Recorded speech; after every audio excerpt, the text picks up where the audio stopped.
के द्वारे सतगुरु जी के द्वारे आवा चली सतगुरु जी के द्वारे गुरु जी के द्वारे सतगुरु जी के द्वारे आवा चली सतगुरु जी के द्वारे।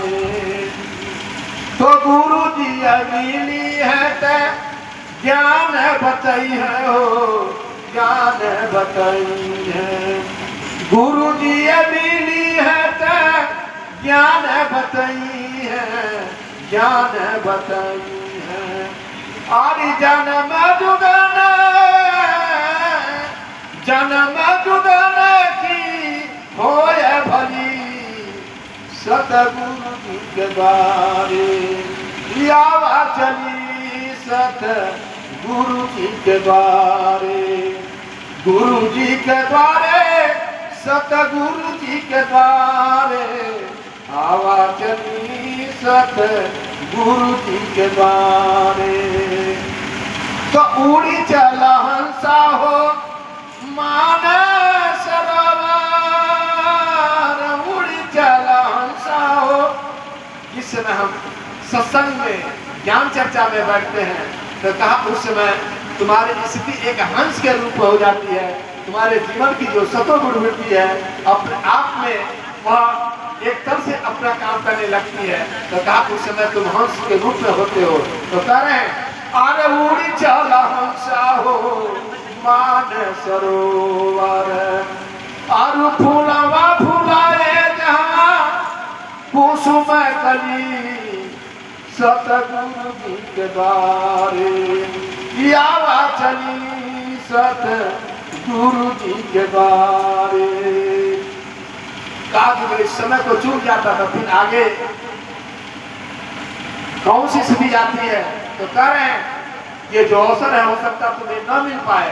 कारण बताते हैं अरे इसे काया नगरी में 10 दरवाजा हो 10 दरवाजा इसी काया नगरी में 10 दरवाजा हो 10 दरवाजा।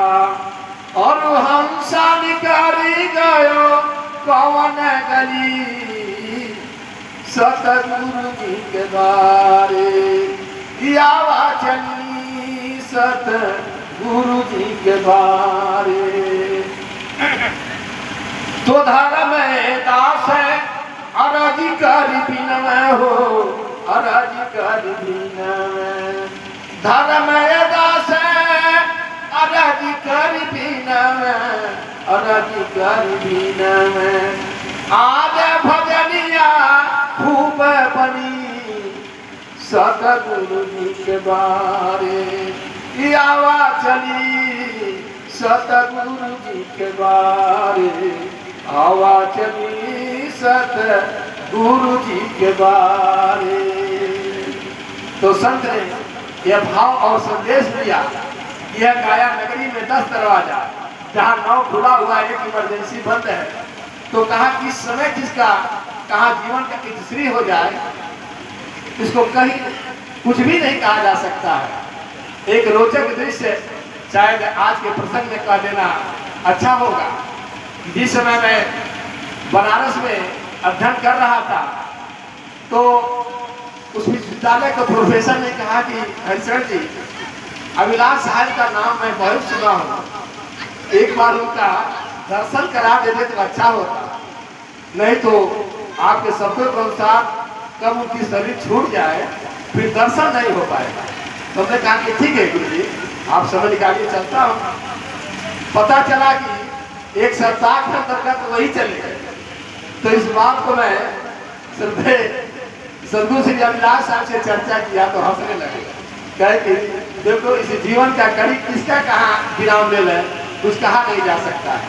तो उसी तरह इस जीवन के भी हमारे क्षेत्र में संतों ने कहा यह जीवन समय अवसर परिवार कब तक इसका कहाँ अनुकूल है ये अवसर हमको उपयोग कर लेना चाहिए। तो उसी दृष्टि और भाव को देखते हुए हमारे संत महापुरुषों ने इस जीवन के लिए एक संदेश दिया, जहाँ पर हमको ये अवसर रहते हुए एक ज्ञान विचार कर लेना चाहिए। जैसा कि अभी एक शब्दों में श्री रामकृष दास जी ने कहा कि कबीर साहब यहाँ भी आए हैं, तो उनके शब्दों में मिलता है कि देश विदेश से हों फिरा, गांव गांव की खोर। ये नहीं कहा जा सकता कि कबीर साहब कहाँ नहीं गए, क्योंकि आज के इस वैज्ञानिक के युग में भी कोई संत ये नहीं कर सकता है कि भारत के प्रत्येक जिला में गए और प्रत्येक जिला के साथ ही गाँव में गए। कबीर साहब कह रहे कि देश विदेश से हों फिरा और गांव गांव की खोर। मैं देश विदेश गया और गांव के गलियों तक भी गया, तो वह उनका कथन हो सकता है इस जीवन के कड़ी से। आइए हम सब के बीच में श्रद्धेय मान श्री रामचंद्र साहब सदगुरु कबीर आश्रम पहाड़पुर